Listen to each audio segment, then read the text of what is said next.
أشهد أن لا إله إلا الله وحده لا شريك له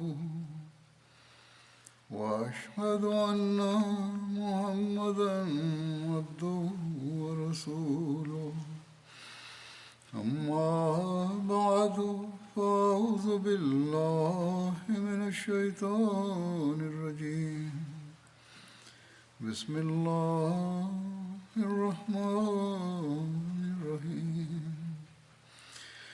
الحمد لله رب العالمين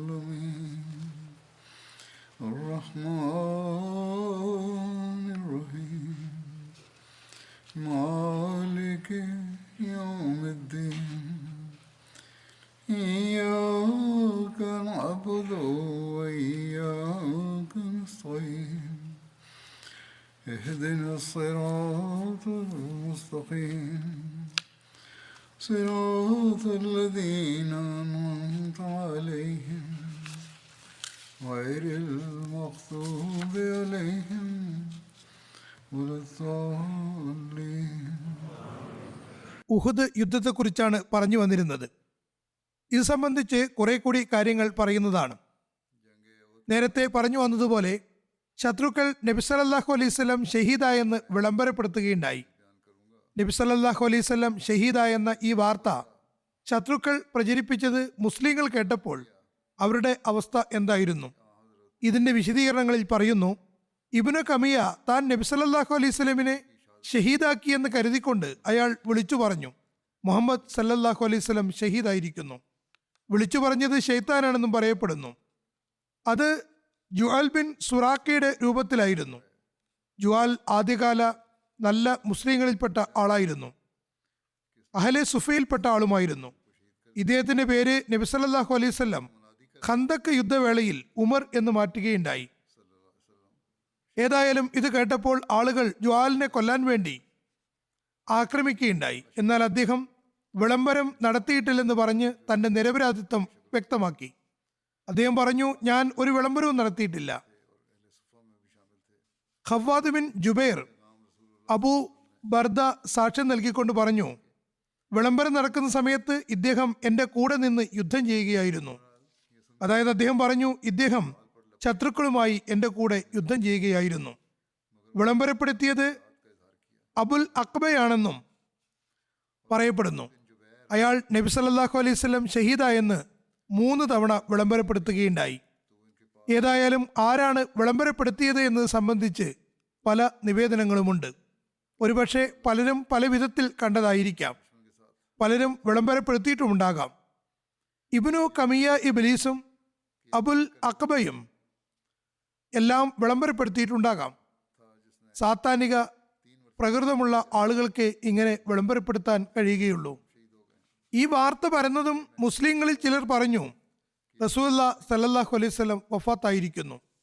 അതുകൊണ്ട് നിങ്ങൾ നിങ്ങളുടെ ജനതയുടെ അടുക്കലേക്ക് തിരിച്ചു പോകുവിൻ, അവർ നിങ്ങൾക്ക് സംരക്ഷണം നൽകുന്നതാണ്. അത് കേട്ടപ്പോൾ മറ്റുള്ളവർ പറഞ്ഞു, റസൂലുള്ളാഹി സ്വല്ലല്ലാഹു അലൈഹി വസല്ലം ഷഹീദായിരിക്കെ നിങ്ങൾ നിങ്ങളുടെ നബിയുടെ ദീനിനും അദ്ദേഹത്തിന്റെ സന്ദേശത്തിനും വേണ്ടി പൊരുതി അങ്ങനെ നിങ്ങൾ നിങ്ങളുടെ റബ്ബിന്റെ സവിധത്തിൽ ഷഹീദായി എത്തുകയില്ലേ? ഹദ്റത്ത് സാബിത് ബിൻ ദഹദ അൻസാരികളോട് പറഞ്ഞു, അൻസാരികളുടെ സംഘമേ, നബി സല്ലല്ലാഹു അലൈഹി വസല്ലം ഷഹീദായെങ്കിൽ അള്ളാഹു ജീവിച്ചിരിപ്പുള്ളവനാകുന്നു, അവന് മരണം വരുന്നതല്ല. തങ്ങളുടെ ദീനിനു വേണ്ടി പോരാടുവിൻ, അള്ളാഹു നിങ്ങൾക്ക് വിജയം നൽകുന്നവനാകുന്നു. ഇത് കേട്ടപ്പോൾ അൻസാരി മുസ്ലിങ്ങളുടെ ഒരു സംഘം നബി സല്ലല്ലാഹു അലൈഹി വസല്ലമിനോടൊപ്പം ചേർന്ന് മുശ്രിക്കീങ്ങളുടെ ഒരു സംഘത്തെ ആക്രമിച്ചു. അതിൽ Khalid bin Walid, Ikrima bin Abu Jahl, Amr bin As, Zirar bin Khattab എന്നിവരുണ്ടായിരുന്നു. മുസ്ലിങ്ങളുടെ ഈ ചെറിയ സംഘം ഒരുങ്ങുന്നത് കണ്ടപ്പോൾ ഖാലിദ് ബിൻ വലീദ് ശക്തമായി തിരിച്ചടിച്ചു. സാബിത്ത് ബിൻ ദഹദയെയും അദ്ദേഹത്തിന്റെ അൻസാരി സുഹൃത്തുക്കളെയും ഷഹീദാക്കി. പ്രക്ഷുബ്ധമായ ഈ അവസ്ഥയെപ്പറ്റി ഹദ്രത്ത് മീസ ബഷീർ അഹമ്മദ് സാഹിബ് സീറത്ത് ഖാത്തമുൻ നബീനിൽ എഴുതുന്നു. ആ സമയത്ത് മുസ്ലിങ്ങൾ 3 വിഭാഗങ്ങളായി പിരിഞ്ഞിട്ടുണ്ടായിരുന്നു. ഒരു കൂട്ടർ നബി സല്ലല്ലാഹു അലൈഹി വസല്ലം ഷഹീദായെന്ന വാർത്ത കേട്ട് യുദ്ധമൈതാനത്ത് നിന്ന് ഓടിപ്പോയിരുന്നു. പക്ഷേ ഇവർ വളരെ കുറച്ചു പേരെ ഉണ്ടായിരുന്നുള്ളൂ. ഇവരിൽ ഹദ്രത്ത് ഉസ്മാൻ ബിൻ അഫ്ഫാനും ഉണ്ടായിരുന്നു. എന്നാൽ വിശുദ്ധ ഖുർആനിൽ പറഞ്ഞതുപോലെ ആ സമയത്തെ പ്രത്യേക സാഹചര്യവും അവരുടെ ഹൃദയാത്മനയുള്ള വിശ്വാസവും ആത്മാർത്ഥതയും കണക്കിലെടുത്തുകൊണ്ട് അള്ളാഹു അവർക്ക് മാപ്പാക്കി കൊടുക്കുകയുണ്ടായി. അവരിൽ പലരും മദീന വരെ എത്തി. അങ്ങനെ മദീനയിൽ നബി സല്ലല്ലാഹു അലൈഹി വസല്ലം ഷഹാദത്ത് വരിച്ചുവെന്ന കൽപ്പിത കഥയും ഇസ്ലാമിക സൈന്യം പരാജയപ്പെട്ടെന്ന വാർത്തയും എത്തി. അതേ തുടർന്ന് നാട്ടിലാകെ ഒരു അസ്വസ്ഥത പടർന്നു. മുസ്ലിം പുരുഷന്മാരും സ്ത്രീകളും കുട്ടികളും വൃദ്ധന്മാരും അസ്വസ്ഥഭരിതരായി പട്ടണത്തിൽ നിന്ന് പുറത്തേക്ക് വന്ന് ഉഹദിലേക്ക് പുറപ്പെട്ടു. ചിലർ അതിവേഗം ഓടി യുദ്ധമൈതാനത്തിലെത്തി. അള്ളാഹുവിന്റെ നാമം ഉച്ചരിച്ചുകൊണ്ട് ശത്രുനിരയിലേക്ക് തള്ളിക്കയറി. അതായത് അവർ യുദ്ധം ആരംഭിച്ചു. ഇനിയൊരു വിഭാഗത്തിലുള്ളവർ ഓടിപ്പോയില്ലെങ്കിൽ തന്നെയും നബി സല്ലല്ലാഹു അലൈഹി വസല്ലമിന്റെ ഷഹാദത്ത് വാർത്ത കേട്ടപ്പോൾ അവർക്ക് ധൈര്യം ചോർന്നുപോയി. അവർ ഇനി യുദ്ധം ചെയ്യുന്നത് വ്യർത്ഥമാണെന്ന് കരുതി. അതുകൊണ്ട് അവർ യുദ്ധമൈതാനത്ത് നിന്നും മാറി തല താഴ്ത്തിയിരുന്നു. മൂന്നാമത്തെ വിഭാഗം തുടർച്ചയായി യുദ്ധം ചെയ്തുകൊണ്ടിരുന്നു. അവരിൽ കുറച്ചുപേർ നബി സല്ലല്ലാഹു അലൈഹി വസല്ലമിന് ചുറ്റിലും കൂടിയവരായിരുന്നു. അവർ അനിതര സാധാരണമായ നിലയിൽ ജീവത്യാഗത്തിന്റെ നൈപുണ്യം പ്രകടമാക്കുകയായിരുന്നു. അധിക പേരും രണാങ്കണത്തിൽ ചിതറിപ്പിരിഞ്ഞു പൊരുതുകയായിരുന്നു. ഇവർക്കും രണ്ടാമത് പറഞ്ഞ വിഭാഗത്തിനും നബി സല്ലല്ലാഹു അലൈഹി വസല്ലം ഉണ്ടെന്ന കാര്യം അറിഞ്ഞു കൊണ്ടിരുന്നതിനനുസരിച്ച് ഉന്മാദരെ പോലെ പൊരുതിക്കൊണ്ട് നബി സല്ലല്ലാഹു അലൈഹി വസല്ലമിന് ചുറ്റിലും വന്നുകൂടി. ആ സമയത്ത് യുദ്ധാവസ്ഥ ഖുറൈശികളുടെ സൈന്യം സമുദ്രത്തിലെ ഭയാനകമായ തിരകൾ കണക്കെ 4 ഭാഗത്തു നിന്നും അലയടിച്ച് വരുന്നത് പോലെയായിരുന്നു. യുദ്ധമൈതാനത്ത് 4 ഭാഗത്തു നിന്നും അമ്പുകളുടെയും കല്ലുകളുടെയും വർഷപാതമായിരുന്നു. ജീവത്യാഗ സന്നദ്ധരായ സഹാബാക്കൾ പ്രസ്തുത ഭയാനകമായ അവസ്ഥ കണ്ടപ്പോൾ നബി സല്ലല്ലാഹു അലൈഹി വസല്ലമിന് ചുറ്റിലും വലയം തീർത്ത് നബി സല്ലല്ലാഹു അലൈഹി വസല്ലമിന്റെ പരിശുദ്ധ മേനിയെ തങ്ങളുടെ ശരീരം കൊണ്ട് മറച്ചു പിടിച്ചു. എന്നിട്ടും ചില സമയത്ത് ആക്രമണം ശക്തമായിരുന്നതുകൊണ്ട് ഈ ഏതാനും പേരെ അവർ തള്ളിമാറ്റിയിരുന്നു. അത്തരം വേളകളിൽ ചിലപ്പോൾ നബി സല്ലല്ലാഹു അലൈഹി വസല്ലം ഒറ്റപ്പെട്ടു പോയിരുന്നു. അത്തരമൊരു സന്ദർഭത്തിലാണ് ഹസ്രത്ത് സാദ് ബിൻ അബി വക്കാസിന്റെ മുശ്രിക്കായിരുന്ന സഹോദരൻ ഉത്ബ ബിൻ അബി വക്കാസ് എറിഞ്ഞ ഒരു കല്ല് നബി സല്ലല്ലാഹു അലൈഹി വസല്ലമിന്റെ പരിശുദ്ധ മുഖത്ത് പതിച്ചത്. അത് കൊണ്ടപ്പോൾ നബി സല്ലല്ലാഹു അലൈഹി വസല്ലമിന്റെ ഒരു പല്ല് പൊട്ടുകയും ചെയ്തു. ചുണ്ടിൽ മുറിവുണ്ടാവുകയും ചെയ്തു. അധിക സമയം കഴിയുന്നതിനു മുമ്പേ അബ്ദുല്ലാ ബിൻ ശിഹാബ് എറിഞ്ഞ കല്ല് നബി സല്ലല്ലാഹു അലൈഹി വസല്ലമിന്റെ നെറ്റിത്തടത്തിൽ മുറിവുണ്ടാക്കി. കുറച്ച് സമയത്തിനകം മൂന്നാമത്തെ കല്ല് ഇബ്നു കമിയ എറിയുകയും അത് നബി സല്ലല്ലാഹു അലൈഹി വസല്ലമിന്റെ പരിശുദ്ധ കവിളിൽ പതിക്കുകയും ചെയ്തു. അത് കാരണം നബി സല്ലല്ലാഹു അലൈഹി വസല്ലമിന്റെ പടത്തൊപ്പിയുടെ 2 ആണികൾ നബി സല്ലല്ലാഹു അലൈഹി വസല്ലമിന്റെ കവിളിൽ തറഞ്ഞു കയറി. സാദ് ബിൻ അബി വക്കാസിന് തന്റെ സഹോദരൻ ഉത്ബയുടെ ഈ പ്രവൃത്തിയിൽ എത്രമാത്രം കോപമുണ്ടായിരുന്നുവെന്നാൽ അദ്ദേഹം പറയുന്നു, എനിക്ക് ഉത്ബയെ വധിക്കാനുണ്ടായിരുന്ന അത്രയും ആവേശം മറ്റൊരു ശത്രുവിനെയും വധിക്കുന്നതിന് ഇല്ലായിരുന്നു. ഹദ്രത്ത് മുസ്ലിം മൗദ് റളിയല്ലാഹു അൻഹു ദുആ സ്വീകാര്യതയുടെ തത്വം വിവരിക്കുന്നുണ്ട്. ഇത് വിവരിച്ചുകൊണ്ട് ഒരു നീണ്ട വിവരണത്തിൽ അദ്ദേഹം ഉഹദ് സംഭവം പരാമർശിക്കുന്നു. അദ്ദേഹം പറയുന്നു, ഇംഗ്ലീഷുകാർ സത്യഹൃദയത്തോടെ തൗഹീദിൽ ഉറച്ചു നിന്നുകൊണ്ട് എന്നോട് ദുആക്ക് വേണ്ടി അഭ്യർത്ഥിക്കുകയാണെങ്കിൽ അവർക്ക് വിജയം ലഭിക്കുന്നതാണ്. ഇത് 1940 രണ്ടാം ലോക മഹായുദ്ധത്തിന്റെ കാലത്തുണ്ടായ കാര്യമാണെന്ന് തോന്നുന്നു. ഏതായാലും അദ്ദേഹം പറയുന്നു, എന്നോട് അവർ ദുആക്ക് വേണ്ടി അഭ്യർത്ഥിച്ചാൽ അവർക്ക് വിജയം ലഭിക്കുന്നതാണ്. ഇത് ദൈവിക പ്രവചനങ്ങളുടെയും അവന്റെ വചനങ്ങളുടെയും എൻ്റെ ദർശനങ്ങളുടെയും അനുസരിച്ചുള്ളതായിരിക്കും. ഹദ്രത്ത് മസീമദ് അലി ഇസ്ലാം ഈ സമൂഹത്തിന് വേണ്ടി വളരെയേറെ ദുആ ചെയ്തിട്ടുണ്ട്. പക്ഷേ ഇവർ അള്ളാഹുവിന്റെ സിംഹാസനത്തിൽ ഒരു ദാസനെ പിടിച്ചിരുത്തിയിരിക്കുന്നു. അതുകൊണ്ട് അള്ളാഹു അവരെ പരീക്ഷണങ്ങളിൽ അകപ്പെടുത്തുന്നു. അതായത് അവർ ഹദ്രത്ത് ഈസ അലി ഇസ്ലാമിനെ അള്ളാഹുവിന്റെ മകനാക്കി വെച്ചിരിക്കുകയാണ്. അതുകൊണ്ട് അവർ പരീക്ഷണങ്ങളിൽ അകപ്പെട്ടുകൊണ്ടിരിക്കുന്നു. അവർക്ക് വേണ്ടിയുള്ള ദുആകൾ ബാക്കിയായി കിടക്കുന്നുണ്ട്. തുടർന്ന് അദ്ദേഹം പറയുന്നു, പൈഗാമികൾ അതായത് ലാഹോരികൾ നിഷേധിക്കുന്നുവെങ്കിൽ നിഷേധിച്ചു കൊള്ളട്ടെ. ഹദ്രത്ത് മുസ്ലിമോദ് പറയുന്ന വീക്ഷണത്തിൽ നിന്ന് വ്യത്യസ്തമായിരുന്നു ലാഹോരികളുടെ നിലപാട്. ഏതായാലും അദ്ദേഹം പറയുന്നു, ഹദ്രത്ത് മസീമോദ് അലി ഇസ്ലാം അവർക്ക് വേണ്ടി ചെയ്ത ദുആകൾ സ്വീകരിക്കപ്പെടാതിരിക്കാനുള്ള കാരണം അവരുടെ ശിർക്കാകുന്നു. ഈ തടസ്സം ഭാഗികമായോ പൂർണ്ണമായോ മാറിയാൽ പ്രസ്തുത ദുആകൾ ഉടൻ തന്നെ സ്വീകരിക്കപ്പെടുന്നതാണ്. എൻ്റെ ദുആകൾ കൊണ്ട് അവരുടെ പ്രയാസങ്ങൾ അകലുന്നതാണെന്ന് ഞാൻ നിരവധി ദർശനങ്ങൾ കണ്ടിട്ടുണ്ട്. അതിൻ്റെ അർത്ഥം ഞാൻ ചെയ്യുന്ന എല്ലാ ദുആകളും സ്വീകരിക്കപ്പെടണമെന്നല്ല. ഇത് എൻ്റെ നിയന്ത്രണത്തിലായിരുന്നുവെങ്കിൽ നമുക്കുണ്ടാകുന്ന പ്രയാസങ്ങളെ തന്നെ മാറ്റുമായിരുന്നു. വിശുദ്ധ ഖുർആൻ പറയുന്നു, കാഫിരീങ്ങൾ നബി സല്ലല്ലാഹു അലൈഹി വസല്ലമയോട് പറയുന്നു, നിങ്ങൾ ദൈവത്തിൻ്റെ ഇത്രമാത്രം പ്രിയങ്കരനാണെങ്കിൽ നിങ്ങളുടെ ഇന്ന കാര്യം എന്തുകൊണ്ട് സാധ്യമാകുന്നില്ല? എന്നാൽ അള്ളാഹു പറയുന്നു, അല്ലയോ മുഹമ്മദ് സല്ലല്ലാഹു അലൈഹി വസല്ലം അവരോട് പറയുക, ഇത് എൻ്റെ കഴിവിൽപ്പെട്ടതായിരുന്നുവെങ്കിൽ ഞാൻ എല്ലാ നന്മകളും എനിക്ക് വേണ്ടി മാത്രം സ്വരുക്കൂട്ടുമായിരുന്നില്ലേ? ചുരുക്കത്തിൽ നബി സല്ലല്ലാഹു അലൈഹി വസല്ലമിനെ സംബന്ധിച്ചിടത്തോളം നബി സല്ലല്ലാഹു അലൈഹി വസല്ലമിന്റെ എല്ലാ ദുആകളും സ്വീകരിക്കപ്പെടണമെന്നില്ല എന്നതാണ് നിയമമെന്നിരിക്കെ എനിക്ക് അതെങ്ങനെ സാധ്യമാകാനാണ്? അള്ളാഹു ദുആ സ്വീകരിക്കാൻ തയ്യാറാവുകയും ഏതെങ്കിലും അടയാളം മുഖേന നബി സല്ലല്ലാഹു അലൈഹി വസല്ലമിന്റെ അന്തസ്സ് സ്ഥാപിക്കാൻ ആഗ്രഹിക്കുകയും ചെയ്യുമ്പോൾ അവനത് ഉടനെ സ്വീകരിക്കുന്നു എന്നത് തന്നെയാണ് നബി സല്ലല്ലാഹു അലൈഹി വസല്ലമിനെ സംബന്ധിച്ച നിയമം. എന്നിരിക്കെ എനിക്ക് വേണ്ടിയോ അല്ലെങ്കിൽ മറ്റാർക്കെങ്കിലും വേണ്ടിയോ അതിനെതിരിൽ എങ്ങനെ സംഭവിക്കാനാണ്? ഇംഗ്ലീഷുകാർ അവർ ആഗ്രഹിക്കുകയാണെങ്കിൽ നമുക്ക് തൂക്കുകയറോ കൽത്തുറുങ്കോ നൽകാൻ കഴിവുള്ളവരാണെന്ന് ഞാൻ സമ്മതിക്കുന്നു. എങ്കിലും ഇപ്പോൾ അവർ അവരുടെ ശത്രുക്കൾക്ക് മുന്നിൽ ദുർബലരായി കാണപ്പെടുന്നു. ലോകമഹായുദ്ധത്തിൽ അവരുടെ അവസ്ഥ വളരെ പരിതാപകരമായിരുന്നു. പക്ഷേ ഇതൊക്കെയാണെങ്കിലും എൻ്റെ ദുആകൾ കാരണം അവരുടെ പ്രയാസങ്ങൾ അകറ്റപ്പെടുമെന്നതാണ് എൻ്റെ വാദം. കാരണം ഇംഗ്ലീഷുകാർക്ക് നമുക്ക് മേലുള്ള നിയന്ത്രണം ഒരു നിയമാശ്രിതമാകുന്നു. ഇവരെ പറ്റി ദുആ സ്വീകരിത മറ്റൊരു നിയമത്തിന് വിധേയപ്പെട്ടാണുള്ളത്.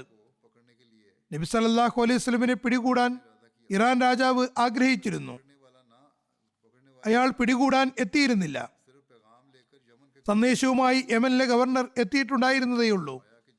എന്നാൽ നബി സല്ലല്ലാഹു അലൈഹി വസല്ലം അയാളോട് പറഞ്ഞു, പോയി നിന്റെ യജമാനോട് പറയുക, നാം വരുന്നതല്ല, നിങ്ങളുടെ ദൈവത്തെ നമ്മുടെ ദൈവം വധിച്ചിരിക്കുന്നു. അള്ളാഹു ആ രാജാവിന്റെ മകന്റെ ഉള്ളിൽ ചലനങ്ങൾ ഉണ്ടാക്കുകയും അയാൾ തന്റെ പിതാവിനെ വധിക്കുകയും ചെയ്തു. എന്നാൽ ഉഹദ് യുദ്ധത്തിൽ ശത്രുക്കൾ നബി സല്ലല്ലാഹു അലൈഹി വസല്ലമിനെ ആക്രമിച്ചു, കല്ലെറിഞ്ഞു. നബി സല്ലല്ലാഹു അലൈഹി വസല്ലമിന്റെ പല്ല് പൊട്ടുകയും തലയിൽ പരിക്കേൽക്കുകയും ചെയ്തു. പടത്തൊപ്പിയുടെ ആണികൾ തലയിൽ തറച്ചു കയറി. നബി സല്ലല്ലാഹു അലൈഹി വസല്ലം മോഹാത്സ്യപ്പെടുകയും കുഴിയിൽ വീഴുകയും ചെയ്തു. നബി സല്ലല്ലാഹു അലൈഹി വസല്ലമിന് മേൽ പല സഹാബാക്കളും വീഴുകയും ചെയ്തു. സഹാബാക്കൾ നബി സല്ലല്ലാഹു അലൈഹി വസല്ലം ഷഹീദായെന്ന് വരെ കരുതി. അള്ളാഹു നബി സല്ലല്ലാഹു അലൈഹി വസല്ലമിന്റെ അന്തസ്സ് അംഗീകരിച്ചുകൊണ്ട് നബി സല്ലല്ലാഹു അലൈഹി വസല്ലമിന് വേണ്ടി ഇറാനിലെ രാജാവിനെ വളരെ ദൂരെയായിരുന്നെങ്കിലും കൊല്ലുകയുണ്ടായി. എന്നിരിക്കെ ഉഹദ് യുദ്ധത്തിൽ എന്തുകൊണ്ടാണ് ശത്രുക്കൾക്ക് ഇങ്ങനെ കല്ലെറിയാൻ അവസരം കൊടുത്തത് എന്ന് ആരെങ്കിലും പറയുന്നുവെങ്കിൽ ഈ ആരോപണം ശരിയല്ല. ഇത് അള്ളാഹുവിന്റെ ഇംഗിതവും യുക്തിയുമാണ്. ഇത് ഒരു രഹസ്യമാകുന്നു. ചിലപ്പോൾ എന്തെങ്കിലും ചെറിയ കാര്യത്തിന് പിടിക്കപ്പെടുന്നതാണ്. ചിലപ്പോൾ എന്തെങ്കിലും ഇംഗിതം കാരണം സാവകാശം നൽകപ്പെടുന്നു. അതല്ലെങ്കിൽ മനുഷ്യന്റെ നിസ്സഹായതയും ഒന്നുമില്ലായ്മയും വെളിപ്പെടുത്തണമെന്ന് അവൻ ആഗ്രഹിക്കുന്നു. ഏതായാലും ചരിത്രം തുടരുകയാണ്. വധിച്ചുവെന്ന കിംവദന്തിക്ക് ശേഷം നബി സല്ലല്ലാഹു അലൈഹി വസല്ലം പെട്ടെന്ന് സഹാബാക്കൾക്ക് പ്രത്യക്ഷപ്പെട്ടു. അതിന്റെ വിശദീകരണത്തിൽ എഴുതുന്നു, ഹദ്രത്ത് അബൂ ഉബൈദയാണ് ആ സമയത്ത് ഏറ്റവും ആദ്യം നബി സല്ലല്ലാഹു അലൈഹി വസല്ലം ജീവനോടെ ഇരിപ്പുണ്ടെന്ന് തിരിച്ചറിഞ്ഞത്. ഹദ്രത്ത് അബൂ ഉബൈദ പറയുന്നു, ഞാൻ നബി സല്ലല്ലാഹു അലൈഹി വസല്ലമിന്റെ കണ്ണുകൾ കണ്ടപ്പോഴാണ് തിരിച്ചറിഞ്ഞത്. അത് ഹൗദ് അഥവാ പടത്തൊപ്പിയുടെ അടിയിലൂടെ പ്രകാശപൂരിതമായി കാണപ്പെടുന്നുണ്ടായിരുന്നു. ഹൗദ് യുദ്ധാവസരത്തിൽ സൈനികർ ശിരസും മുഖവും സംരക്ഷിക്കുന്നതിന് വേണ്ടി ഉപയോഗിക്കുന്ന തൊപ്പിയാകുന്നു. എനിക്ക് നബി സല്ലല്ലാഹു അലൈഹി വസല്ലമിന്റെ കണ്ണുകളിൽ നല്ല തിളക്കവും പ്രകാശവും കാണപ്പെടുന്നുണ്ടായിരുന്നു. അങ്ങനെ നബി സല്ലല്ലാഹു അലൈഹി വസല്ലം ജീവിച്ചിരിക്കുന്നുവെന്ന് ഞാൻ മനസ്സിലാക്കി. ചുരുക്കത്തിൽ ഞാൻ നബി സല്ലല്ലാഹു അലൈഹി വസല്ലമിനെ തിരിച്ചറിഞ്ഞപ്പോൾ സകല ശക്തിയും സംഭരിച്ചുകൊണ്ട് ഉറക്കെ വിളിച്ചു പറഞ്ഞു, മുസ്ലിങ്ങളെ, നിങ്ങൾക്ക് സന്തോഷ വാർത്തയായിരിക്കട്ടെ, നബി സല്ലല്ലാഹു അലൈഹി വസല്ലം ജീവിച്ചിരിക്കുന്നു. ആ സമയത്ത് നബി സല്ലല്ലാഹു അലൈഹി വസല്ലം എന്നോട് ആംഗ്യം കാണിച്ചുകൊണ്ട് നിശബ്ദനായിരിക്കാൻ പറഞ്ഞു. മറ്റൊരു നിവേദനത്തിൽ ഏറ്റവും ആദ്യം നബി സല്ലല്ലാഹു അലൈഹി വസല്ലമിനെ തിരിച്ചറിഞ്ഞത് മറ്റൊരു സഹാബിയാണെന്ന് പറയുന്നു. ഒരു ഗ്രന്ഥകാരൻ പറയുന്നു, കുഴിയിൽ വീണ ശേഷം നബി സല്ലല്ലാഹു അലൈഹി വസല്ലമിന്റെ പരിശുദ്ധ ശരീരത്തിൽ മുഴുവനും രക്തമായിരുന്നു. നബി സല്ലല്ലാഹു അലൈഹി വസല്ലം പുറത്തെത്തിയപ്പോൾ ഹദ്രത്ത് കഅബ് ബിൻ മാലിക് പടത്തൊപ്പിയുടെ ഇടയിലൂടെ തന്നെ നബി സല്ലല്ലാഹു അലൈഹി വസല്ലമിന്റെ കണ്ണുകൾ കണ്ടപ്പോൾ നബി സല്ലല്ലാഹു അലൈഹി വസല്ലമിനെ തിരിച്ചറിഞ്ഞു. സന്തോഷം കൊണ്ട് വിളിച്ചു പറയാനും തുടങ്ങി, യാ മാഷറൽ മുസ്ലിമീൻ അബ്ശിറൂ ഹാസാ റസൂലുള്ളാഹി സ്വല്ലല്ലാഹു അലൈഹി വസല്ലം. അല്ലയോ മുസ്ലിങ്ങളെ, സന്തോഷിക്കുവിൻ, നബി സല്ലല്ലാഹു അലൈഹി വസല്ലം നമുക്കിടയിലുണ്ട്. അപ്പോൾ നബി സല്ലല്ലാഹു അലൈഹി വസല്ലം അദ്ദേഹത്തോട് നിശബ്ദനായിരിക്കാൻ ആംഗ്യം കാണിക്കുകയുണ്ടായി. എന്നാൽ മുസ്ലിങ്ങൾക്ക് അറിയിപ്പ് കിട്ടുന്നതിനനുസരിച്ച് അവരെല്ലാം നബി സല്ലല്ലാഹു അലൈഹി വസല്ലമിന്റെ അടുക്കിലേക്ക് കുതിച്ചുകൊണ്ടിരുന്നു. അവരിൽ ഹസ്രത്ത് അബൂബക്കർ, ഹസ്രത്ത് ഉമർ ബിൻ ഖത്താബ്, ഹസ്രത്ത് അലി ബിൻ അബി താലിബ്, ഹസ്രത്ത് തൽഹ ബിൻ ഉബൈദുല്ല, ഹസ്രത്ത് സുബൈർ ബിൻ അവാം, ഹസ്രത്ത് ഹാരിസ് ബിൻ സമയും മറ്റു മുസ്ലിങ്ങളും ഉണ്ടായിരുന്നു. നബി സല്ലല്ലാഹു അലൈഹി വസല്ലം തന്റെ ഈ സഹാബാക്കളോടൊപ്പം ഉഹുദ് മലയുടെ ഒരു താഴ്വാരത്തിൽ അഭയം തേടി. വഴിയിൽ ശത്രുക്കൾ ചെയ്ത എല്ലാ ആക്രമണത്തിനും നബി സല്ലല്ലാഹു അലൈഹി വസല്ലം സഹാബാക്കൾ ശക്തമായി മറുപടി നൽകുകയുണ്ടായി. ചില ഗ്രന്ഥങ്ങളിൽ പറയുന്നു, യുദ്ധഗതി മാറിയത് കാരണം അവസ്ഥകൾ സങ്കീർണവും വിവരണാതീതവുമായി കൊണ്ടിരുന്നു. പെട്ടെന്ന് നബി സല്ലല്ലാഹു അലൈഹി വസല്ലം ഹദ്രത്ത് സഅദ് ബിൻ മുആദിന്റെയും ഹദ്രത്ത് സഅദ് ബിൻ ഉബാദയുടെയും ഇടയിൽ പ്രത്യക്ഷപ്പെട്ടു. ഞങ്ങൾ നബി സല്ലല്ലാഹു അലൈഹി വസല്ലമിന്റെ നടത്തത്തിൽ നിന്നാണ് അത് തിരുനബി സല്ലല്ലാഹു അലൈഹി വസല്ലമാണെന്ന് തിരിച്ചറിഞ്ഞത്. ആ സമയത്ത് ഞങ്ങളുടെ സന്തോഷം നിയന്ത്രണാതീതമായിരുന്നു. ഞങ്ങൾക്ക് പരാജയമോ നഷ്ടമോ ഒന്നും സംഭവിച്ചിട്ടില്ലെന്ന അവസ്ഥയിലായിരുന്നു ഞങ്ങൾ. മുസ്ലിങ്ങൾ നബി സല്ലല്ലാഹു അലൈഹി വസല്ലമിനെ കാണുകയും തിരിച്ചറിയുകയും ചെയ്തപ്പോൾ അവർ ഈയാമ്പാറ്റകളെപ്പോലെ നബി സല്ലല്ലാഹു അലൈഹി വസല്ലമിന് ചുറ്റിലും ഒരുമിച്ച് കൂടി. നബി സല്ലല്ലാഹു അലൈഹി വസല്ലം അവരെല്ലാം കൂട്ടി താഴ്വരയിലേക്ക് നീങ്ങി. ആ സമയത്ത് നബി സല്ലല്ലാഹു അലൈഹി വസല്ലമിനോടൊപ്പം ഹദ്രത്ത് അബൂബക്കറും ഹദ്രത്ത് ഉമറും ഹദ്രത്ത് അലിയും ഹദ്രത്ത് സുബൈറും ഹദ്രത്ത് ഹാരിസ് ബിൻ സിമ്മയും ഉണ്ടായിരുന്നു. ഹദ്രത്ത് ഖലീഫത്തുൽ മസീഹ് സാനി റളിയല്ലാഹു അൻഹു വിവരിക്കുന്നു, മുസ്ലിങ്ങളെ സംബന്ധിച്ചിടത്തോളം ഈ ആക്രമണം തികച്ചും അപ്രതീക്ഷിതമായിരുന്നു. അതുകൊണ്ട് അവർ വളരെയേറെ പരിഭ്രമിച്ചു. പല ഭാഗത്തേക്കും ചിതറിപ്പിരിഞ്ഞതുകൊണ്ട് ശത്രുക്കളെ ചെറുക്കാനും കഴിഞ്ഞില്ല. യുദ്ധമൈതാനത്തിൽ കാഫിര്യങ്ങൾ നിയന്ത്രണം ഏറ്റെടുത്തു. നിരവധി സഹാബാക്കൾ നിസ്സഹായരായും പരിഭ്രാന്തരായും മദീനയിലേക്ക് ഓടിപ്പോകാൻ തുടങ്ങി. എത്രത്തോളം എന്നാൽ നബി സല്ലല്ലാഹു അലൈഹി വസല്ലമിന് ചുറ്റുവട്ടത്തും കേവലം 12 സഹാബാക്കൾ മാത്രമായി. ഒരു വേള 12 പേരും ഇല്ലായിരുന്നു, മറിച്ച് കേവലം 3 പേർ മാത്രമായിരുന്നു നബി സല്ലല്ലാഹു അലൈഹി വസല്ലമിന്റെ കൂടെ ഉണ്ടായിരുന്നത്. കാഫിര്യങ്ങൾ നബി സല്ലല്ലാഹു അലൈഹി വസല്ലമിന്റെ നേർക്ക് പ്രത്യേകമായും അമ്പെയ്യാൻ തുടങ്ങി. എന്നാൽ ഇത്രയും സങ്കീർണാവസ്ഥയായിരുന്നിട്ട് കൂടി നബി സല്ലല്ലാഹു അലൈഹി വസല്ലം ശത്രുക്കളോട് നേർക്ക് നേർ നിൽക്കുകയായിരുന്നു. തന്റെ സ്ഥലത്ത് നിന്ന് അനങ്ങിയതേയില്ല. അവസാനം ശത്രുക്കൾ പെട്ടെന്ന് വരിവരിയായി നിൽക്കുകയും ഏതാനും പേരെ ഉന്തുകയും ചെയ്തു. അങ്ങനെ നബി സല്ലല്ലാഹു അലൈഹി വസല്ലം പരിക്കുപറ്റി ഒരു കുഴിയിൽ വീണുപോയി. നബി സല്ലല്ലാഹു അലൈഹി വസല്ലമിനെ സംരക്ഷിച്ചു കൊണ്ടിരുന്ന മറ്റു ചില സഹാബാക്കൾ നബി സല്ലല്ലാഹു അലൈഹി വസല്ലമിന് മേൽ ഷഹീദായി വീഴുകയും ചെയ്തു. തുടർന്ന് നബി സല്ലല്ലാഹു അലൈഹി വസല്ലം കുറച്ചു സമയത്തേക്ക് സഹാബാക്കളുടെ ദൃഷ്ടിയിൽ നിന്ന് മറഞ്ഞുപോയി. സൈന്യത്തിൽ നബി സല്ലല്ലാഹു അലൈഹി വസല്ലം ഷഹീദായെന്ന കിംവദന്തി പരക്കുകയും ചെയ്തു. ഈ വാർത്ത സഹാബാക്കളെ സംബന്ധിച്ചിടത്തോളം കുറെ കൂടി പ്രയാസകരമായിരുന്നു. അവരുടെ അവശേഷിച്ച ശക്തിയും ക്ഷയിച്ചു തുടങ്ങി. നബി സല്ലല്ലാഹു അലൈഹി വസല്ലമിന് ചുറ്റുമുണ്ടായിരുന്ന ജീവിച്ചിരിപ്പുള്ള സഹാബാക്കൾ മൃതദേഹങ്ങൾ മാറ്റി നബി സല്ലല്ലാഹു അലൈഹി വസല്ലമിനെ കുഴിയിൽ നിന്ന് പുറത്തേക്കെടുത്തു. സംരക്ഷണത്തിന് വേണ്ടി നബി സല്ലല്ലാഹു അലൈഹി വസല്ലമിന്റെ ചുറ്റിലും നിലയുറപ്പിക്കുകയും ചെയ്തു. നബി സല്ലല്ലാഹു അലൈഹി വസല്ലം മുശ്രിക്കീങ്ങളുടെ ഇടയിൽ നിന്ന് ജീവത്യാഗ സന്നദ്ധരായ തന്റെ സഹാബാക്കളോടൊപ്പം താഴ്വരയിലേക്ക് പോയിക്കൊണ്ടിരിക്കുമ്പോൾ Usman bin Abdullah bin Mughira ഒരു കറുത്ത കുതിരപ്പുറത്തേറി നബി സല്ലല്ലാഹു അലൈഹി വസല്ലമിന്റെ അടുത്തേക്ക് കുതിച്ചു. അയാൾ ആപാദ ചൂടം പടച്ചട്ട അണിഞ്ഞിരുന്നു. നബി സല്ലല്ലാഹു അലൈഹി വസല്ലം പോയ താഴ്വരയിലേക്ക് അയാളും നീങ്ങുകയായിരുന്നു. അയാൾ ഇങ്ങനെ പറയുന്നുണ്ടായിരുന്നു, ഒന്നുകിൽ അയാൾ അഥവാ നബി സല്ലല്ലാഹു അലൈഹി വസല്ലം ജീവനോടെ ഇരിക്കും, അല്ലെങ്കിൽ ഞാൻ. നബി സല്ലല്ലാഹു അലൈഹി വസല്ലം അയാളുടെ ശബ്ദം കേട്ടപ്പോൾ നിന്നു. അവിടെ കുഴിച്ചു വെച്ചിട്ടുണ്ടായിരുന്ന ഒരു കുഴിയിൽ ഉസ്മാന്റെ കുതിര ഇടറി വീണു.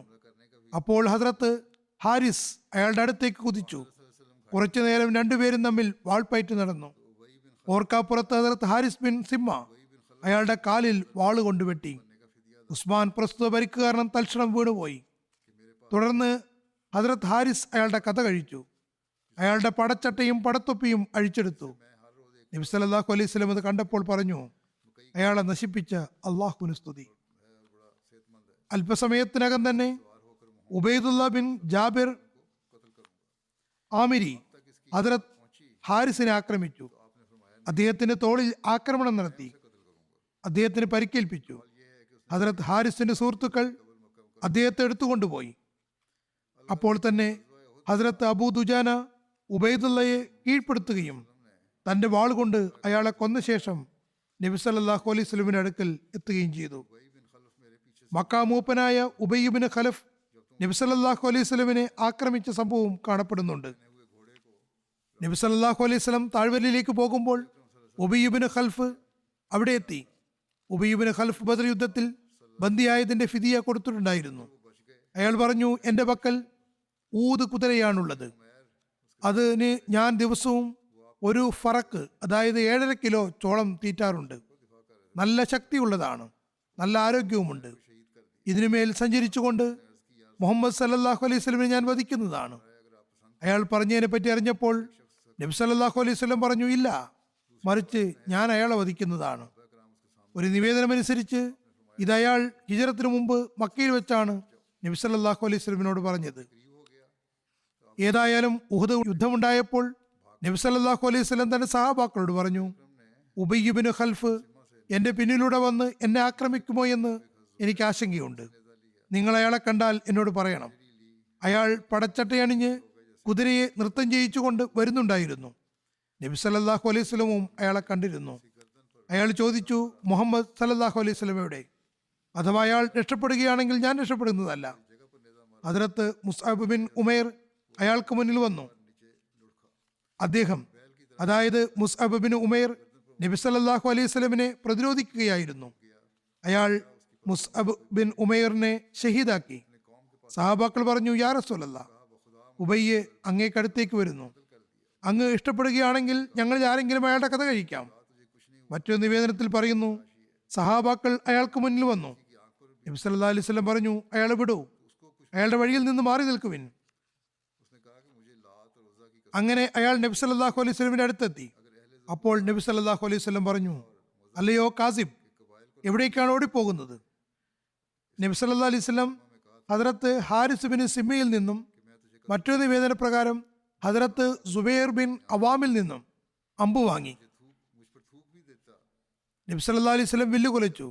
സഹാബാക്കൾ ഒട്ടപ്പുറത്തു നിന്ന് ഈച്ചകൾ അകലുന്നത് പോലെ നബി സല്ലല്ലാഹു അലൈഹി വസല്ലം നിന്നും അകന്നു മാറി. നബി സല്ലല്ലാഹു അലൈഹി വസല്ലം ഉബയ്യിന്റെ മുന്നിലെത്തി.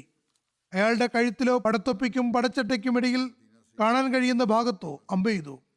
അത് കാരണം അയാൾ കുതിരപ്പുറത്ത് നിന്ന് താഴെ വീണു. പലതവണ ഉരുണ്ടു വീഴുകയുണ്ടായി. അയാൾ കാളയെപ്പോലെ നിലവിളിക്കാൻ തുടങ്ങി. അയാളുടെ കഴുത്തിൽ നിസ്സാര പരുക്കാണ് പറ്റിയത്. രക്തം വരുന്നത് നിലയ്ക്കുകയും ചെയ്തു. അയാളുടെ വാരിയെല്ലുകളിൽ ഒന്ന് പൊട്ടിപ്പോവുകയും ചെയ്തു. അയാൾ തൻ്റെ സമുദായത്തിലേക്ക് തിരിച്ചുപോയി പറഞ്ഞു, ദൈവത്താണേ, എന്നെ മുഹമ്മദ് അറബി സല്ലല്ലാഹു അലൈഹി വസല്ലം കൊന്നിരിക്കുന്നു. സമൂഹത്തിലുള്ളവർ പറഞ്ഞു, നിന്റെ മനക്കരുത്ത് നഷ്ടപ്പെട്ടതാണ്. ദൈവത്താണേ, നിനക്കൊന്നും പറ്റിയിട്ടില്ല. നിനക്ക് നിസ്സാരമായ പരുക്ക് മാത്രമേ ഉള്ളൂ. ഇത് ഞങ്ങളിൽ ആർക്കെങ്കിലും കണ്ണുകളിലാണ് പറ്റുന്നതെങ്കിൽ പോലും അത് ഞങ്ങൾ ഗൗരവമായി എടുക്കുമായിരുന്നില്ല. അയാൾ പറഞ്ഞു, ലാത്തും ഉസ്സയുമാണ് സത്യം. എനിക്കുണ്ടായ പരുക്ക് സുൽ റബിയുടെയോ മുസുറിന്റെയോ ഗോത്രങ്ങൾക്കാണ് പറ്റിയതെങ്കിൽ അവരെല്ലാവരും മരണപ്പെടുമായിരുന്നു. അയാൾ, അതായത് നബി സല്ലല്ലാഹു അലൈഹി വസല്ലം, ഞാൻ നിന്നെ കൊല്ലുമെന്ന് എന്നോട് മക്കയിൽ വെച്ച് പറഞ്ഞതാണ്. അള്ളാഹുവാണേ, മുഹമ്മദ് സല്ലല്ലാഹു അലൈഹി വസല്ലം എൻ്റെ മേൽ തുപ്പുകയാണെങ്കിൽ കൂടി ഞാൻ മരിക്കുമായിരുന്നു. മുശ്രിക്കീങ്ങൾ തിരിച്ചു വരുന്ന വഴിക്ക് സറഫ് എന്ന സ്ഥലത്ത് അയാൾ നരകത്തിലേക്ക് കരയേറി. സറഫ് വലിയൊരു താഴ്വരയാകുന്നു. ഇപ്പോൾ അത് നൂറാനിയ എന്നാണ് അറിയപ്പെടുന്നത്.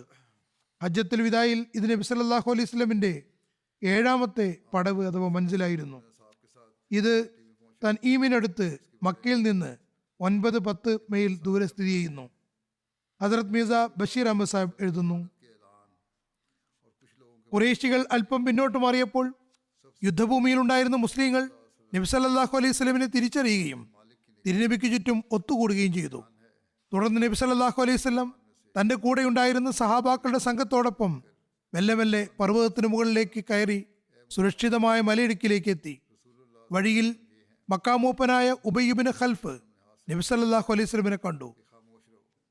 അയാൾ കോപത്താലും ശത്രുതയാലും അന്ധനായി ഇങ്ങനെ പറഞ്ഞുകൊണ്ട് നബി സല്ലല്ലാഹു അലൈഹി വസല്ലമിന്റെ അടുക്കിലേക്ക് ഓടി, ലാ നജൂത ഇന്നൻ നജാ, അതായത് മുഹമ്മദ് സല്ലല്ലാഹു അലൈഹി വസല്ലം രക്ഷപ്പെട്ടാൽ പിന്നെ ഞാൻ രക്ഷപ്പെടുന്നതല്ല. സഹാബാക്കൾ അയാളെ തടയാൻ ആഗ്രഹിച്ചു. പക്ഷെ നബി സല്ലല്ലാഹു അലൈഹി വസല്ലം പറഞ്ഞു, അയാൾ വിടൂ, എൻ്റെ അടുത്തേക്ക് വരട്ടെ. അയാൾ നബി സല്ലല്ലാഹു അലൈഹി വസല്ലമിനെ ആക്രമിക്കാനുള്ള ഉദ്ദേശത്തിൽ നബി സല്ലല്ലാഹു അലൈഹി വസല്ലമിന് സമീപത്തെത്തിയപ്പോൾ നബി സല്ലല്ലാഹു അലൈഹി വസല്ലം ഒരു അമ്പ് കൊണ്ട് അയാൾ ആക്രമിച്ചു. അത് കാരണം അയാൾ ഭൂമിയിൽ ഉരുണ്ടു വീണു. പിന്നെ എഴുന്നേറ്റ് അലറിക്കരഞ്ഞുകൊണ്ട് പിന്തിരിഞ്ഞോടി. അയാൾക്ക് കാര്യമായ പരുക്കൊന്നും പറ്റിയില്ലെങ്കിൽ കൂടി മക്കയിൽ എത്തുന്നതിന് മുമ്പേ അയാൾ മണ്ണോട് ചേരുകയുണ്ടായി. നബി സല്ലല്ലാഹു അലൈഹി വസല്ലം തന്റെ സഹാബാക്കളോടൊപ്പം താഴ്വരയിലെത്തി. ഇത് സംബന്ധിച്ച് ഇബ്നു ഇസാഖ് വിവരിക്കുന്നു, നബി സല്ലല്ലാഹു അലൈഹി വസല്ലം ഷഹീദായ വിളംബരത്തിനും ചില ആളുകൾ ചിതറിപ്പിരിയുകയും ചെയ്തതിനു ശേഷം ഏറ്റവും ആദ്യം നബി സല്ലല്ലാഹു അലൈഹി വസല്ലമിനെ കണ്ടത് ഹസ്രത്ത് കഅബ് ബിൻ മാലിക് ആയിരുന്നു. അദ്ദേഹം പറയുന്നു, ഞാൻ പടത്തൊപ്പിക്കിടയിലൂടെ നബി സല്ലല്ലാഹു അലൈഹി വസല്ലമിന്റെ കണ്ണുകൾ തിളങ്ങുന്നതായി കണ്ടു. ഞാനപ്പോൾ ഉച്ചത്തിൽ വിളിച്ചു പറഞ്ഞു, മുസ്ലിങ്ങളെ സന്തോഷിക്കുവിൻ, ഇത് നബി സല്ലല്ലാഹു അലൈഹി വസല്ലം ആകുന്നു. അത് കേട്ടപ്പോൾ നബി സല്ലല്ലാഹു അലൈഹി വസല്ലം നിശബ്ദനായിരിക്കാൻ കൈകൊണ്ട് ആംഗ്യം കാണിച്ചു. മുസ്ലിങ്ങൾ നബി സല്ലല്ലാഹു അലൈഹി വസല്ലമിനെ തിരിച്ചറിഞ്ഞപ്പോൾ അവർ തിരുനബി സല്ലല്ലാഹു അലൈഹി വസല്ലമിനോടൊപ്പം താഴ്വരയിലേക്ക് പുറപ്പെട്ടു. നബി സല്ലല്ലാഹു അലൈഹി വസല്ലമിന്റെ കൂടെ ഹസ്രത്ത് അബൂബക്കർ, ഹസ്രത്ത് ഉമർ, ഹസ്രത്ത് അലി, ഹസ്രത്ത് തൽഹ, ഹസ്രത്ത് ഉബൈദുല്ല, ഹസ്രത്ത് സുബൈർ ബിൻ അവാം, ഹസ്രത്ത് ഹാരിസ് ബിൻ സിമ്മ തുടങ്ങിയ സഹാബാക്കൾ ഉണ്ടായിരുന്നു. നബി സല്ലല്ലാഹു അലൈഹി വസല്ലം സഹാബാക്കളുടെ ഒരു സംഘത്തോടൊപ്പം ഒരു കുന്നിൽ എത്തിയതും പെട്ടെന്ന് ഖുറൈശികളുടെ ഒരു സംഘം മലയ്ക്ക് മുകളിലെത്തി. ആ സംഘത്തിൽ ഖാലിദ് ബിൻ വലീദും ഉണ്ടായിരുന്നു. നബി സല്ലല്ലാഹു അലൈഹി വസല്ലം ശത്രുക്കളെ മുകളിൽ കണ്ടപ്പോൾ ഇങ്ങനെ ദുആ ചെയ്തു, അല്ലാഹുമ്മ ഇന്നഹു ലാ യംബഗി ലഹും അൻ യഅലൂനഹ അല്ലാഹുമ്മ ലാ ഖുവതന ഇല്ലാ ബിക്. അല്ലാഹുവേ, അവർ ഞങ്ങളെ ജയിച്ചടക്കുന്നത് അവർക്ക് അനുവദനീയമല്ല. അല്ലാഹുവേ, ഞങ്ങൾക്ക് നിന്നിൽ നിന്നുള്ള ശക്തിയും കഴിവുമല്ലാതെ മറ്റൊന്നും തന്നെയില്ല. അതേസമയം ഹദ്രത്ത് ഉമർ ഫാറൂഖ് മുഹാജിരീങ്ങളുടെ ഒരു സംഘത്തോടൊപ്പം അവരെ നേരിടുകയും അവരെ പിന്നിലേക്ക് തള്ളി മാറ്റി മലയിൽ നിന്ന് താഴെ ഇറങ്ങാൻ ഉള്ള നിർബന്ധാവസ്ഥയിൽ എത്തിക്കുകയും ചെയ്തു. സീറത്ത് ഖാത്തമുൻ നബീനിൽ പറയുന്നു, ഹദ്രത്ത് റസൂൽ തിരുമേനി സല്ലല്ലാഹു അലൈഹി വസല്ലം മലയിടുക്കിലെത്തിയപ്പോൾ ഖുറൈശികളുടെ ഒരു സൈനിക സംഘം ഖാലിദ് ബിൻ വലീദിന്റെ നേതൃത്വത്തിൽ മലയ്ക്ക് മുകളിൽ കയറി ആക്രമിക്കാൻ ആഗ്രഹിച്ചു. എന്നാൽ നബി സല്ലല്ലാഹു അലൈഹി വസല്ലമിന്റെ കൽപ്പന പ്രകാരം ഹദ്രത്ത് ഉമർ ഏതാനും മുഹാജിരികളെയും കൂട്ടി അവരെ നേരിടുകയും പരാജയപ്പെടുത്തുകയും ചെയ്തു. ഈ യുദ്ധത്തിന്റെ മറ്റൊരു നിവേദനം ഒരു ചരിത്രത്തിൽ ഇപ്രകാരം കാണാം. ഹദ്രത്ത് സുബൈർ നിവേദനം ചെയ്യുന്നു, നബി സല്ലല്ലാഹു അലൈഹി വസല്ലം ഉഹുദ് യുദ്ധ ദിവസം 2 പടച്ചട്ടകൾ അണിഞ്ഞിരുന്നു. നബി സല്ലല്ലാഹു അലൈഹി വസല്ലം മലമുകളിലേക്ക് കയറാൻ ആഗ്രഹിച്ചെങ്കിലും പടച്ചട്ടകളുടെ ഭാരം നിമിത്തം തലയിലും മുഖത്തുമേറ്റ പരിക്കുകളിൽ നിന്ന് രക്തമൊലിക്കുന്നതും കാരണം നബി സല്ലല്ലാഹു അലൈഹി വസല്ലം ക്ഷീണിതനായിരുന്നു. അതുകൊണ്ട് മലമുകളിലേക്ക് കയറാൻ കഴിഞ്ഞില്ല. അപ്പോൾ ഹസ്രത്ത് തൽഹ താഴെ ഇരിക്കുകയും നബി സല്ലല്ലാഹു അലൈഹി വസല്ലം അദ്ദേഹത്തിന്റെ മേൽ കാൽ വെച്ച് മലയിലേക്ക് കയറുകയും ചെയ്തു. ഹദ്രത്ത് സുബൈർ പറയുന്നു, ഞാൻ ആ സമയത്ത് നബി സല്ലല്ലാഹു അലൈഹി വസല്ലം ഇങ്ങനെ പറയുന്നതായി കേട്ടു, തൽഹ തനിക്ക് സ്വർഗം അനിവാര്യമാക്കിയിരിക്കുന്നു. മറ്റൊരു നിവേദനത്തിൽ പറയുന്നു, നബി സല്ലല്ലാഹു അലൈഹി വസല്ലം താഴ്വരയിലെ മലയ്ക്ക് മുകളിൽ കയറാൻ ആഗ്രഹിച്ചു. എന്നാൽ നബി സല്ലല്ലാഹു അലൈഹി വസല്ലം കയറാൻ തുടങ്ങിയപ്പോൾ ശിരസിലെ മുറിവിൽ നിന്ന് രക്തം വരുന്നതും ക്ഷീണവും കാരണവും ശക്തി ഉണ്ടായിരുന്നില്ല. കൂടാതെ 2 പടച്ചട്ടയുടെ ഭാരവും ഉണ്ടായിരുന്നു. ഇത് കണ്ടപ്പോൾ ഹദ്രത്ത് തൽഹ ബിൻ ഉബൈദുള്ള വേഗം വന്ന് നബി സല്ലല്ലാഹു അലൈഹി വസല്ലം മുന്നിലിരുന്നു. നബി സല്ലല്ലാഹു അലൈഹി വസല്ലമിനെ തോളിലിരുത്തി കുന്നിൻ മുകളിൽ എത്തിച്ചു. ആ സമയത്ത് നബി സല്ലല്ലാഹു അലൈഹി വസല്ലം പറഞ്ഞു, തൽഹയുടെ ഈ നന്മ കാരണം അദ്ദേഹത്തിന് സ്വർഗം നിർബന്ധമാക്കപ്പെട്ടിരിക്കുന്നു. പറഞ്ഞു വന്നതുപോലെ ഈ യുദ്ധത്തിൽ നബി സല്ലല്ലാഹു അലൈഹി വസല്ലമിന്റെ പരിശുദ്ധ ദന്തം ഷഹീദാക്കപ്പെടുകയുണ്ടായി. ആ സമയത്തുള്ള ദൃശ്യം ഹദ്രത്ത് അബൂബക്കർ വിവരിച്ചതിനെ പറ്റി ഹദ്രത്ത് ആയിഷ പറയുന്നു. ഹദ്രത്ത് അബൂബക്കർ ഉഹദ് യുദ്ധത്തെ പരാമർശിച്ചുകൊണ്ട് പറയുന്നു, അന്നത്തെ ദിവസം തൽഹയുടേതായിരുന്നു. അതിന്റെ വിശദീകരണത്തിൽ പറയുന്നു, ഞാനും ഉഹദ് ദിവസം നബി സല്ലല്ലാഹു അലൈഹി വസല്ലമിന്റെ അടുക്കൽ തിരിച്ചെത്തിയവരിൽ ഉൾപ്പെടുന്നു. ഞാൻ ഒരാൾ നബി സല്ലല്ലാഹു അലൈഹി വസല്ലമിന്റെ അടുക്കൽ നബി സല്ലല്ലാഹു അലൈഹി വസല്ലം സംരക്ഷിച്ചുകൊണ്ട് അടരാടുന്നത് കണ്ടു. നിവേദകൻ പറയുന്നു, ഞാൻ കരുതുന്നത്, അതായത് അദ്ദേഹം ഹദ്രത്ത് അബൂബക്കർ പറഞ്ഞു, നബി സല്ലല്ലാഹു അലൈഹി വസല്ലമിനെ രക്ഷപ്പെടുത്തുകയായിരുന്നു അയാൾ. ഹദ്രത്ത് അബൂബക്കർ പറയുന്നു, അത് തൽഹ ആയിരുന്നെങ്കിൽ എന്ന് ഞാൻ പറഞ്ഞുപോയി. എനിക്ക് ഏതായാലും അവസരം കിട്ടിയില്ല. ഞാൻ എൻ്റെ മനസ്സിൽ പറഞ്ഞു, അത് എൻ്റെ ജനതയിൽപ്പെട്ട ആരെങ്കിലും ആയിരുന്നെങ്കിൽ അതെനിക്ക് ഏറെ പ്രിയങ്കരമായിരിക്കും.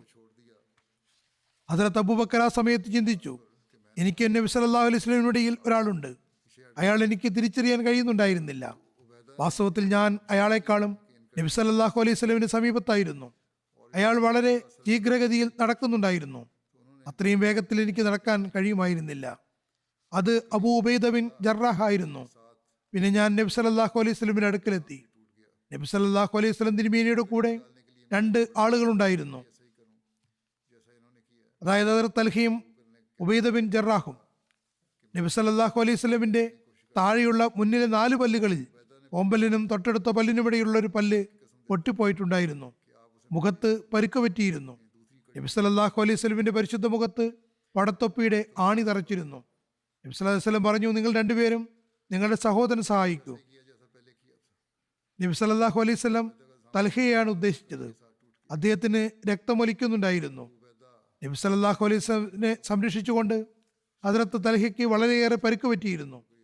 നബി സല്ലല്ലാഹു അലൈഹി വസല്ലം തന്നെ ശ്രദ്ധിക്കൂ എന്ന് പറയുന്നതിന് പകരം തൽഹയെ പോയി നോക്കാനാണ് പറഞ്ഞത്. ഞങ്ങൾ അദ്ദേഹത്തെ വിട്ട് മുന്നോട്ട് നീങ്ങി. ഹദ്രത്ത് തൽഹയെ ശ്രദ്ധിച്ചില്ല, മറിച്ച് ഞങ്ങൾ നബി സല്ലല്ലാഹു അലൈഹി വസല്ലം തിരുമേനിയിലേക്കാണ് ശ്രദ്ധയൂന്നിയത്. നബി സല്ലല്ലാഹു അലൈഹി വസല്ലമിന്റെ മുഖത്ത് തറച്ചിരുന്ന പടച്ചട്ടിയുടെ ആണികൾ പുറത്തെടുക്കാനാണ് ശ്രമിച്ചത്. അപ്പോൾ ഹദ്രത്ത് അബൂ ഉബൈദ പറഞ്ഞു, അള്ളാഹുവാണേ, താങ്കൾ അത് എനിക്ക് വിട്ടു തന്നാലും. അങ്ങനെ ഞാൻ അത് ഉപേക്ഷിച്ചു. അതായത് ഹദ്രത്ത് അബൂ ഉബൈദ താൻ അത് എടുക്കാമെന്ന് പറഞ്ഞപ്പോൾ അദ്ദേഹത്തിന്റെ അപേക്ഷ അനുസരിച്ച് ഹദ്രത്ത് അബൂബക്കർ പിന്മാറി. ഹദ്രത്ത് അബൂ ഉബൈദ കൈകൊണ്ട് അത് വലിച്ചെടുക്കാനും അത് കാരണം നബി സല്ലല്ലാഹു അലൈഹി വസല്ലമിന് പ്രയാസമുണ്ടാകാനും ഇഷ്ടപ്പെട്ടില്ല. അങ്ങനെ അദ്ദേഹം പ്രസ്തുത ആണികൾ തന്റെ വായ കൊണ്ട് വലിച്ചെടുക്കാൻ ശ്രമിച്ചു. ഒരാണി എടുത്തപ്പോൾ അതോടൊപ്പം അദ്ദേഹത്തിന് മുന്നിലെ പല്ലും പൊട്ടിപ്പോയി. 2ാമത്തെ ആണി പുറത്തെടുക്കാൻ എനിക്കും കഴിയുമെന്ന് കരുതി ഞാൻ മുന്നോട്ട് വന്നു. ഹദ്രത്ത് അബൂബക്കർ പറയുന്നു, ഞാനും അങ്ങനെ തന്നെ 2ാമത്തെ ആണി പുറത്തെടുക്കാം എന്ന് കരുതി. അപ്പോൾ അബൂ ഉബൈദ പറഞ്ഞു, അള്ളാഹുവാണ് സത്യം, അത് താങ്കൾ എനിക്ക് വേണ്ടി ഒഴിവാക്കി തന്നാലും. അതായത് 2ാമത്തെ ആണിയും ഞാൻ തന്നെ പുറത്തെടുക്കാൻ.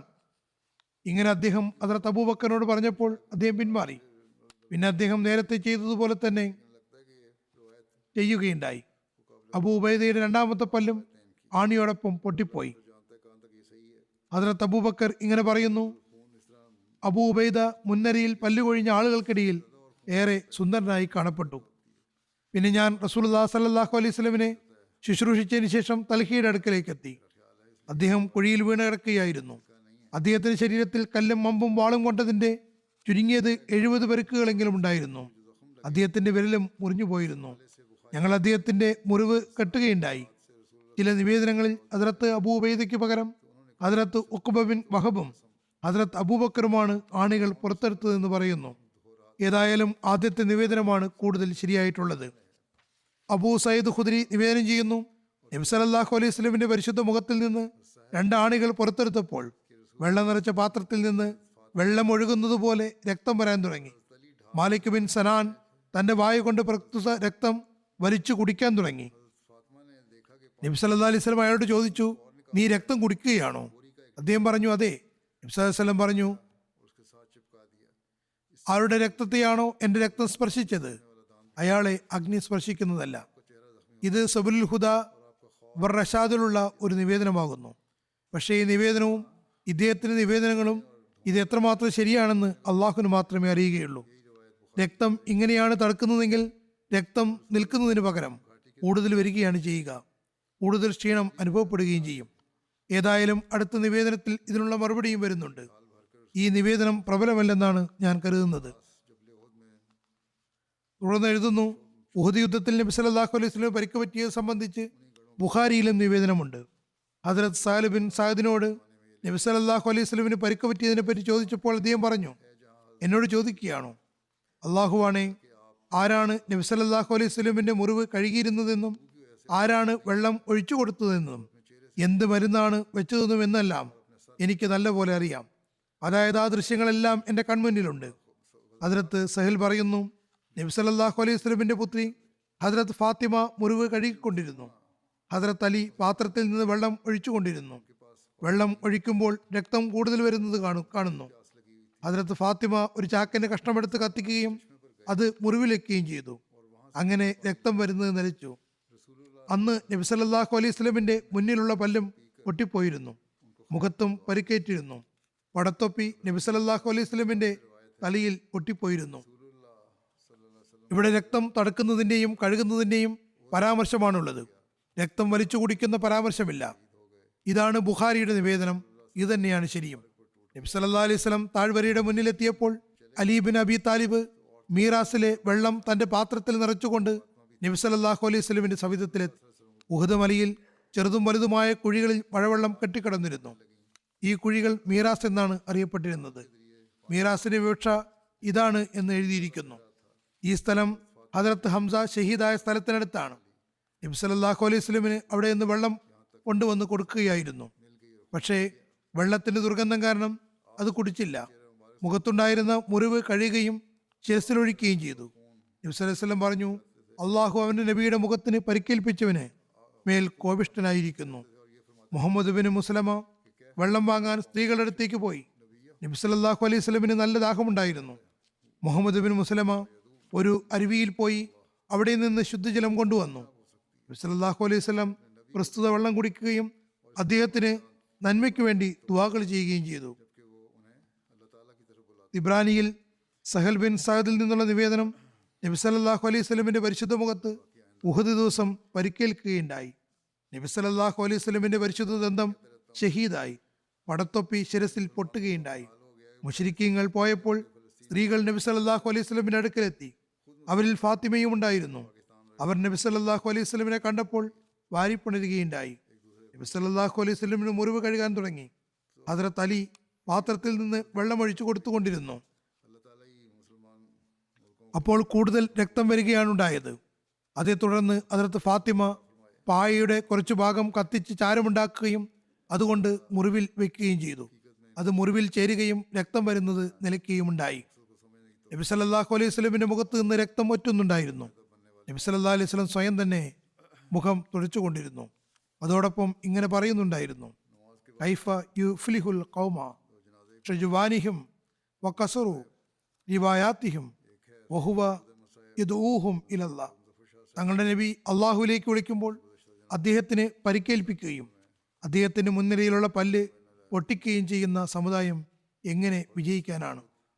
ബാക്കി ഭാഗം ഇൻഷാ അല്ലാഹ് പിന്നീട്. ഫലസ്തീനു വേണ്ടി ഞാൻ ദുആക്ക് പറഞ്ഞുകൊണ്ടിരുന്നു.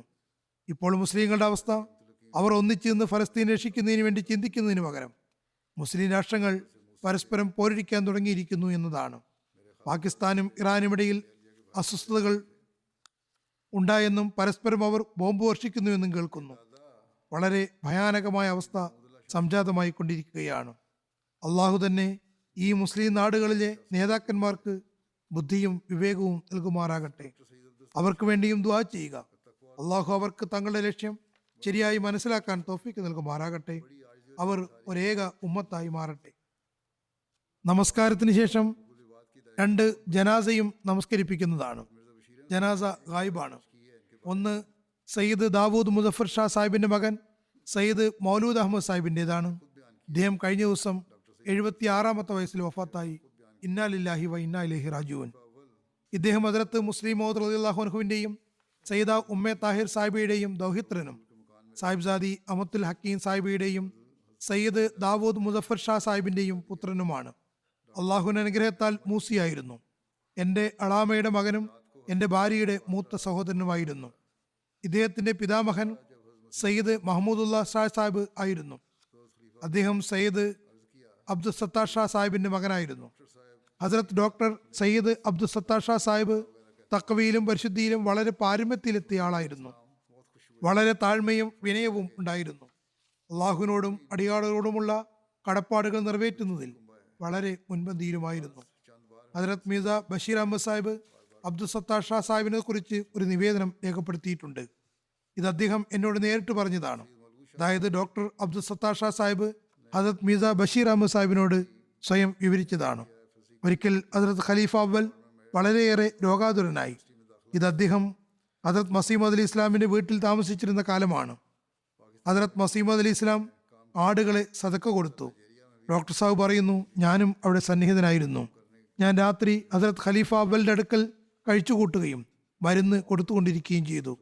രാവിലെ ഹദ്രത്ത് മസീമദ് അലി ഇസ്ലാം വന്നപ്പോൾ ഹദ്രത്ത് ഖലീഫ അവൽ പറഞ്ഞു, ഹുസൂർ ഡോക്ടർ സാഹിബ് രാത്രി മുഴുവനും എൻ്റെ അടുക്കൽ ഉണർന്നിരിക്കുകയും മരുന്നും മറ്റും കൃത്യമായി തന്നുകൊണ്ടിരിക്കുകയും ചെയ്തു. ഹദ്രത്ത് മസീമദ് അലി ഇസ്ലാം വളരെയേറെ സന്തോഷിച്ചു. എന്നിട്ട് പറഞ്ഞു, നമുക്കും അദ്ദേഹത്തിൻ്റെ കാര്യത്തിൽ വളരെയധികം അസൂയ തോന്നുന്നു. ഇത് സ്വർഗീയ കുടുംബമാണ്. ഈ വാക്കുകൾ ഹദ്രത്ത് അബ്ദുൽ സത്താർ ഷാ സാഹിബിനെ കുറിച്ച് പല പ്രാവശ്യം ഹദ്രത്ത് മസീമദ് അലി ഇസ്ലാം ആവർത്തിക്കുകയുണ്ടായി. സയ്യിദ് മൗലൂദ് ഷാ സാഹിബ് റബുവിയിലാണ് വിദ്യാഭ്യാസം നേടിയത്. മെട്രിക്കിനും FSCക്കും ശേഷം ലാഹോർ എഞ്ചിനീയറിംഗ് കോളേജ് യൂണിവേഴ്സിറ്റിയിൽ അദ്ദേഹത്തിന് പ്രവേശനം ലഭിച്ചു. മെക്കാനിക്കൽ എഞ്ചിനീയറിംഗിൽ ബിരുദമെടുത്തു. പാകിസ്ഥാനിൽ വിവിധ കമ്പനികളിൽ ജോലി ചെയ്തു. പിന്നെ ഏതാനും വർഷം നൈജീരിയയിൽ ഒരു കമ്പനിയിൽ ജോലി ചെയ്യാൻ പോയിരുന്നു. അള്ളാഹുവിൻ്റെ അനുഗ്രഹത്താൽ വളരെ നല്ല ജീവിതമാണ് കഴിച്ചു കൂട്ടിയത്. അദ്ദേഹത്തിൻ്റെ നിക്കാഹ് ഖുത്ബ ഹദ്രത്ത് ഖലീഫത്തുൽ മസീഹ് സാലിസ് ആയിരുന്നു നിർവഹിച്ചത്. അതിൽ ഹദ്രത്ത് ഖലീഫ സാലിസ് റഹ്മത്തുള്ളാഹി തആല പറഞ്ഞു, ദാമ്പത്യ ജീവിതം ഒരു വൃക്ഷത്തിൽ മറ്റൊരു വൃക്ഷം ഒട്ടിച്ചു ചേർക്കുന്നത് പോലെയാണ്. അതിനാദ്യത്തിൽ ഒരുപാട് സംരക്ഷിക്കേണ്ടതായി വരുന്നു. ഈ പഴയകാല ഖുത്ബകളിൽ ചിലത് ഞാൻ വായിച്ചു കേൾപ്പിക്കാൻ കാരണം പല ആളുകളും എന്നോട് എങ്ങനെയാണ് നല്ല ബന്ധങ്ങൾ നിലനിർത്തുക എന്ന് ചോദിക്കാറുണ്ട്. ഈ പാഠങ്ങൾ അവർ തങ്ങളുടെ മുന്നിൽ വെക്കേണ്ടതാണ്. ചിലതെല്ലാം വളരെ ചുരുങ്ങിയവയാണ്. അതുകൊണ്ട് ഞാൻ ചിലപ്പോൾ ഖുത്ബകളിലും നിക്കാഹുകളിലും മുൻകാല ഖലീഫുമാരുടെ നിർദ്ദേശങ്ങൾ എടുത്ത് നൽകാറുണ്ട്.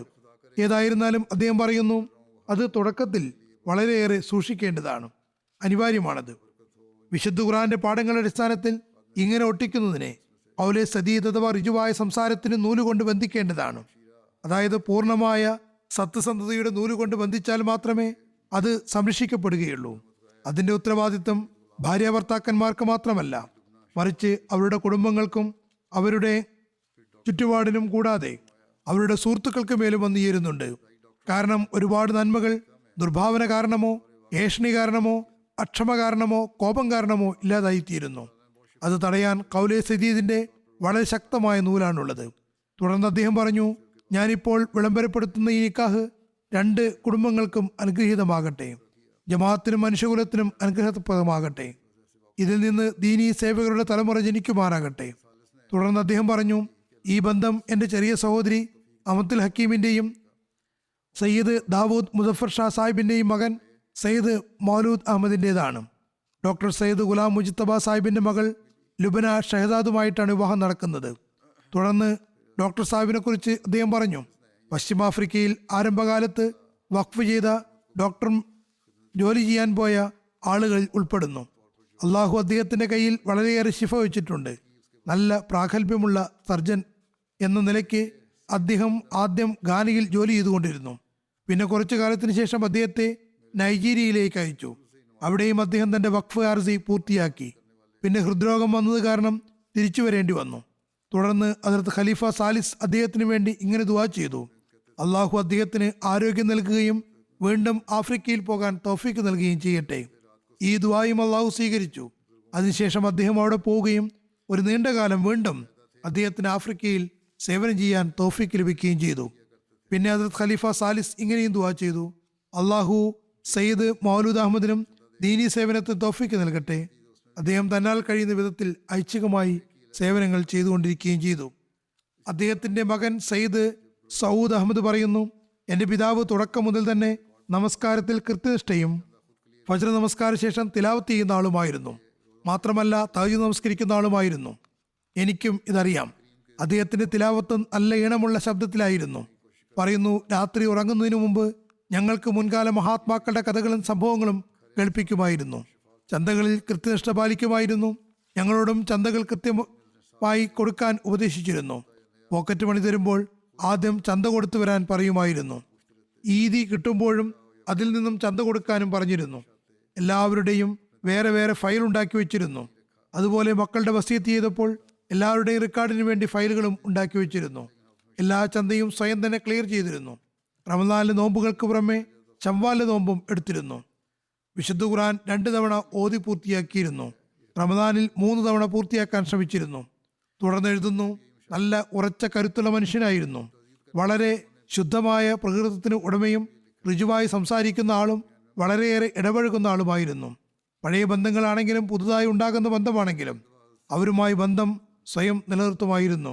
എന്തെങ്കിലുമൊക്കെ കാരണം കൊണ്ട് അവരുടെ വിശേഷങ്ങൾ അന്വേഷിക്കുമായിരുന്നു. വലിയവരോടും ചെറിയവരോടുമെല്ലാം നല്ല നിലയിൽ പെരുമാറിയിരുന്നു. മനസ്സിൽ ആരെക്കുറിച്ചും വെറുപ്പോ വിദ്വേഷമോ വെച്ചിരുന്നില്ല.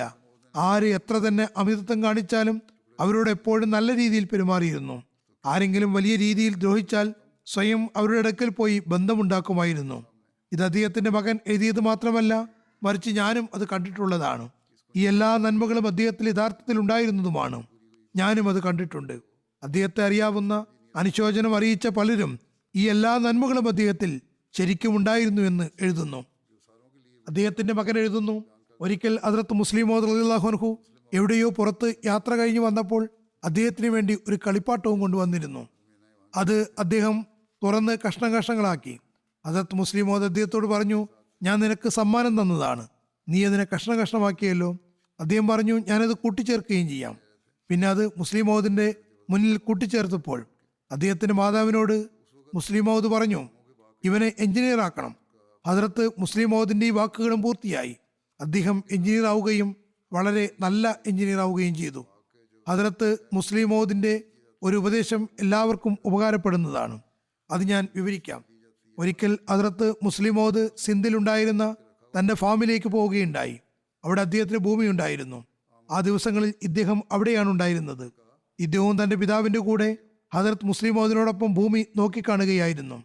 മുസ്ലിം മൗഊദ് പര്യടനത്തിന് പോയപ്പോൾ ഇദ്ദേഹം കൂടെ ഉണ്ടായിരുന്നു. ആ സമയത്ത് മാവിൻ തോട്ടത്തിന് സീസണായിരുന്നു. സീസണിൽ പാട്ടത്തിനെടുത്തവർ മാമ്പഴങ്ങൾ പറിച്ച് നിലത്ത് വെച്ചിരുന്നു. തോട്ടം പാട്ടത്തിന് കൊടുക്കുകയും അതിലെ പഴങ്ങൾ വിൽക്കുകയും ചെയ്തിരുന്നു. അത് പിന്നീട് പാട്ടക്കാരൻ്റെതാണ്. അതിൽ നിന്ന് കുറച്ച് ഭൂമുടക്ക് കൊടുക്കാറുണ്ട്. ഏതായിരുന്നാലും അവർ മാമ്പഴം കൂട്ടിവെച്ചിരിക്കുകയായിരുന്നു. അന്ന് കുട്ടിയായിരുന്ന ഇദ്ദേഹം അതിൽ നിന്ന് ഒരു മാങ്ങയെടുത്തു. ഹദ്റത്ത് മുസ്ലിം മൗഊദ് പറഞ്ഞു: അത് തിരികെ കൊണ്ടുപോയി വെച്ചു വരൂ. ഇതിപ്പോൾ നിന്റെ ഉടമസ്ഥതയിലുള്ളതല്ല, പാട്ടക്കാരുടേതാണ്. ഇതായിരുന്നു ഹദ്റത്ത് മുസ്ലിം മൗഊദിന്റെ തർബിയത്ത് രീതി. തങ്ങൾക്ക് കിട്ടാനുള്ള ഭാഗത്ത് നിന്ന് അത് കുറയ്ക്കാം, പ്രശ്നമൊന്നുമില്ല എന്ന് പറയാമായിരുന്നു. പക്ഷേ അങ്ങനെയല്ല. ഈ രീതിയിലാണ് തൻ്റെ പേരക്കുട്ടിക്ക് അദ്ദേഹം ശിക്ഷണം നൽകിയത്. സയ്യിദ് മൗലൂദ് സാഹിബിന്റെ മകൾ അസീസ മാരിയ എഴുതുന്നു: വിശുദ്ധ ഖുർആനും റുഹാനി ഖസായിനും മൽഫൂസാത്തും തുടർച്ചയായി വായിച്ചിരുന്നു.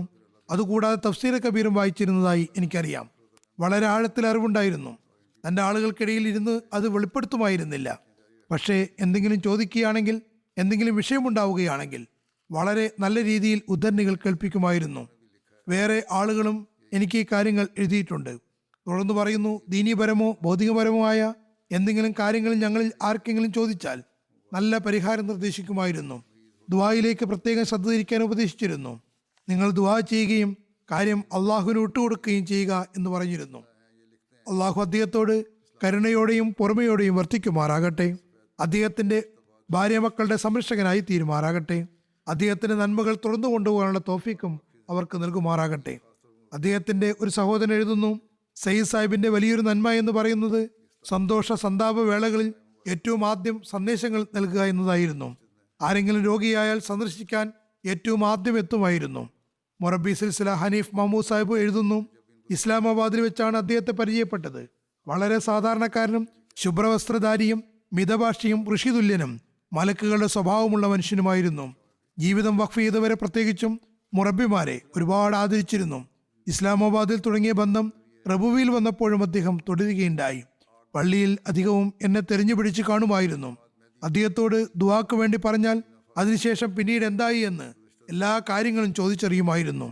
ഞാൻ പറഞ്ഞു വന്നതുപോലെ അള്ളാഹു ഈ നന്മകൾ തുടരാൻ അദ്ദേഹത്തിന്റെ മക്കൾക്കും തൗഫീക്ക് നൽകുമാറാകട്ടെ.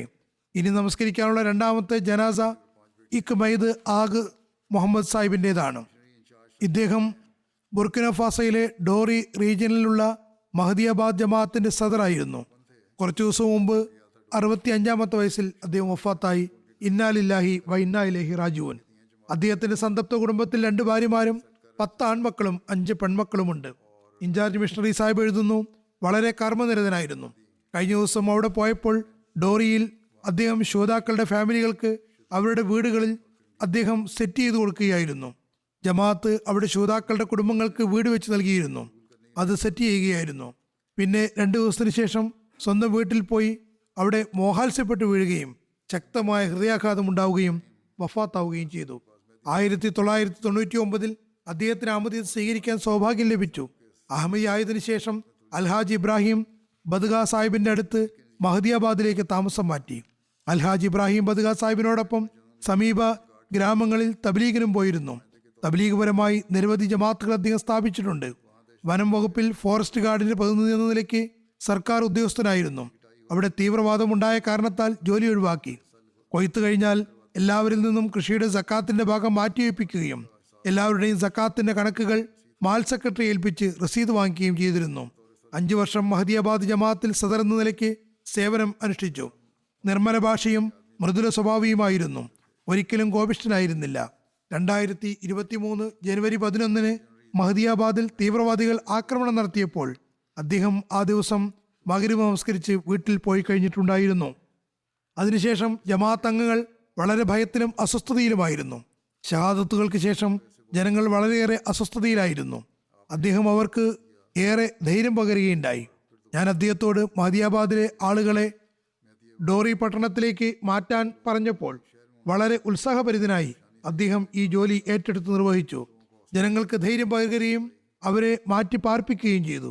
എല്ലാ ജമാഅത്ത് അംഗങ്ങളെയും തന്റെ മേൽനോട്ടത്തിൽ തന്നെ ഡോറിയിലേക്ക് മാറ്റാനുള്ള സംവിധാനങ്ങൾ ചെയ്യുകയും പിന്നെ തന്റെ മരണം വരെയും എല്ലാ ശ്രോതാക്കളുടെയും കുടുംബങ്ങളുടെ ആവശ്യങ്ങൾ ശ്രദ്ധിക്കുകയും ചെയ്തിരുന്നു. ഡോറിയിലെ മുബല്ലിഗ് റാണ ഫാറൂഖ് സാഹിബ് പറയുന്നു, അദ്ദേഹം ഫജർ നമസ്കാരത്തിന് ശേഷം ദിവസവും എല്ലാ ശ്രോതാക്കളുടെയും വീടുകളിൽ പോയി സലാം പറയുകയും അവരുടെ കാര്യങ്ങൾ തിരക്കുകയും ചെയ്തിരുന്നു. എന്തെങ്കിലും പ്രശ്നങ്ങൾ ഉണ്ടായാൽ അത് പരിഹരിക്കാൻ ശ്രമിച്ചിരുന്നു. പറയുന്നു, ഇപ്പോൾ ഡോറിയിൽ വിവിധ ജമാഅത്തുകളിൽ നിന്നുള്ള ഏകദേശം 800 ആളുകളുണ്ട്. അതായത് പ്രയാസങ്ങൾ കാരണം വന്ന് താമസിക്കുന്നവരാണ്. ഇവരുടെ എല്ലാവരുടെയും കാര്യങ്ങൾ ശ്രദ്ധിച്ചിരുന്നു. എപ്പോഴും അവരുടെ സേവനത്തിന് തയ്യാറായിരുന്നു. നമസ്കാരങ്ങളിൽ വളരെ കൃത്യനിഷ്ഠയുള്ള ആളും ജമാഅത്തി സംവിധാനത്തോട് പൂർണ്ണമായും സഹകരിക്കുന്ന ആളുമായിരുന്നു. മറ്റുള്ളവരെയും ഇതിനെക്കുറിച്ച് ഉപദേശിക്കുമായിരുന്നു. അള്ളാഹു അദ്ദേഹത്തോട് പൊറുമയോടെയും കരുണയോടെയും വർത്തിക്കുമാറാകട്ടെ. അദ്ദേഹത്തിന്റെ മക്കൾക്കും കുടുംബക്കാർക്കും ക്ഷമയും സ്ഥൈര്യവും നൽകുമാറാകട്ടെ. അദ്ദേഹത്തിന്റെ നന്മകൾ തുടർന്നു പോകാനുള്ള തൗഫീക്ക് നൽകുമാറാകട്ടെ.